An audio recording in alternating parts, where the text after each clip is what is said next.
an assembly line or whatever, you have a robot to do it. That should make your life easier. But that's not what the capitalists have in mind, to make your life easier. You would think with a, I don't know, I lived up in the day when you had a typewriter. I don't know if anybody ever did. Back in the day, you know.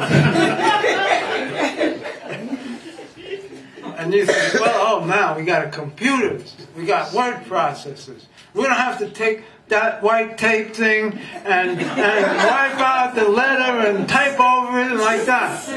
Oh no, life is going to be easier. We just go like this and we delete and we put it in. But you know what? You're worse off today.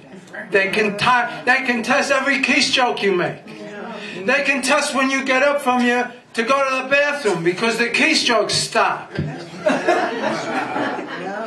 That's what technology is for, under capitalism. To spy on you. I was in Dunkin' Donuts the other day. Sorry to be mundane, but it's in one of my favorite places, actually. And I walked in and I saw two little LED screens, you know, about this high. And they were up, suspended from the ceiling, pointing down so that the workers could see them in the drive-through department. And there was two. So I said to somebody, well, what's that? Well, they said the first number is the time that it takes when the drive-through first orders to the time when they leave. And it goes to 2 minutes and 30 seconds. If it goes over 2 minutes and 30 seconds, the other number is the percentage of drive-thrus that got through under 2 minutes and 30 seconds. So if we miss, the percentage goes down. If it goes down a certain amount, they write you up. This is all being seen in the central headquarters. That's what technology is for. It's for speed up. It's to reduce the skills of labor, by the way. And it's to replace labor and put things that workers can do into machines and software. And that's what it's been like since the day of capitalism was born. That's what technology is for. To intensify the exploitation of labor. That's what happened to the Midwest. That's why the Midwest got mowed down by the capitalist machine. That's why the big giant mills, the integrated steel mills, got replaced by what they call mini mills, but they're huge. Electronic mills that could take steel ingots from any place in the country and just drop it in and make it into steel. Whereas it used to be you had to bring the coke and everything and all the scrap iron, you had to bring it to River Rouge to make cars or to U.S. Steel and so on. They found a way to do away with workers, to make steel faster, more precise, with sensors that sense the sheets and the exact thickness, you know, of a sheet of steel. It was technology that was designed to get rid of workers, to make those who were still there work faster, and to reduce the skills of workers. So that in McDonald's or in a restaurant, you don't have to know what an order is. You can look at a picture on a screen and go, boom, that's the dinner. Yeah? That's it. So you can't go, and by the way, McDonald's, you know how many short order cooks there must have been in this country 20, 30 years ago? I mean, it was a profession, it was a skill. You went in there, you could run up an egg sandwich, a ham, you could make a sandwich, a salad, quick. You had a skill. All you got to do is be able to take a bun and a burger off a conveyor belt. The burger was half cooked when it got there in the first place. Excuse me, I'm jealous. So, I could go on and on. There's an example in the book, and then I'll stop on this. I don't think it's in the book, actually. I think I just remembered it's not in the book. I should have put it in. In Bridgeport, Connecticut, was the headquarters of the Stanley Tool Company. I don't know anybody who knows Stanley Tools. They make hand tools. Yeah. Screwdrivers, planes, chisels, and so on. Yeah, tape measures. Famous, world-famous company. And it was in Bridgeport for years. Well, I guess it was in the late 90s with the sweep of technology and computers and satellites and the internet and fiber optic cable, when they began to farm different parts of production all over the world.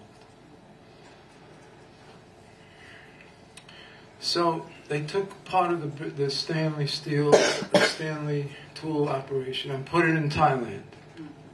Okay.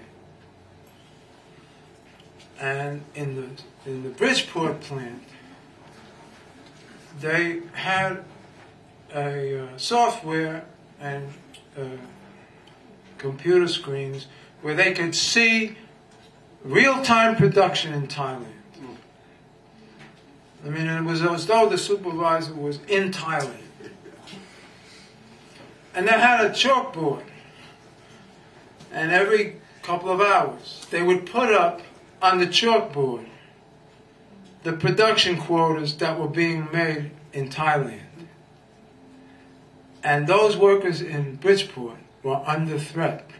If you don't keep up with that production quota that's being sustained in Thailand, we're going to ship this place to Thailand. That's what technology is for under capitalism. Not to make work easier, not to lighten the load of labor, but to intensify exploitation and increase profit. That's what it's about.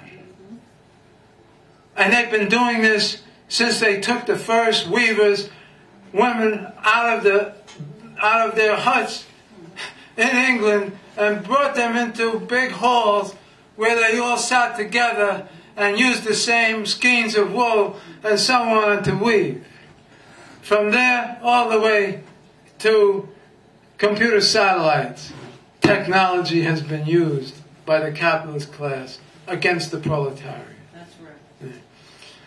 Now, what has that got to do with the crisis we're in? It has everything to do with it. Do you notice about this crisis?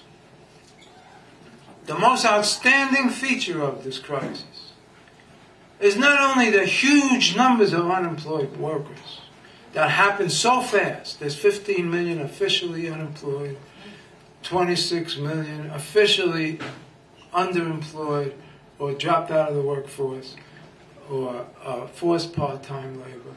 And it's Pew Research did a study which indicates that it's probably over 30 million right now, okay, because they conceal.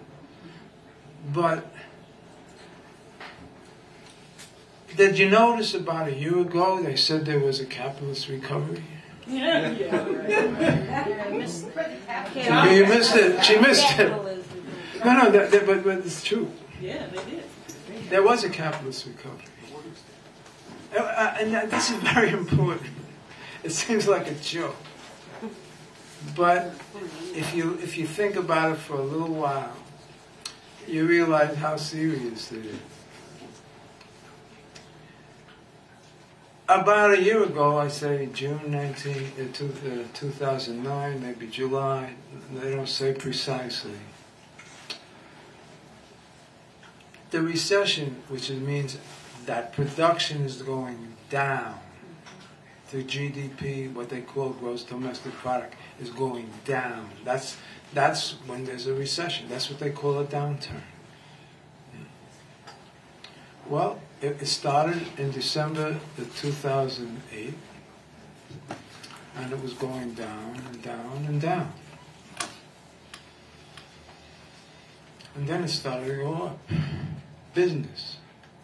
Business started to go up. But layoffs continued. This is very important. Because this is what makes this crisis so different. from previous crises.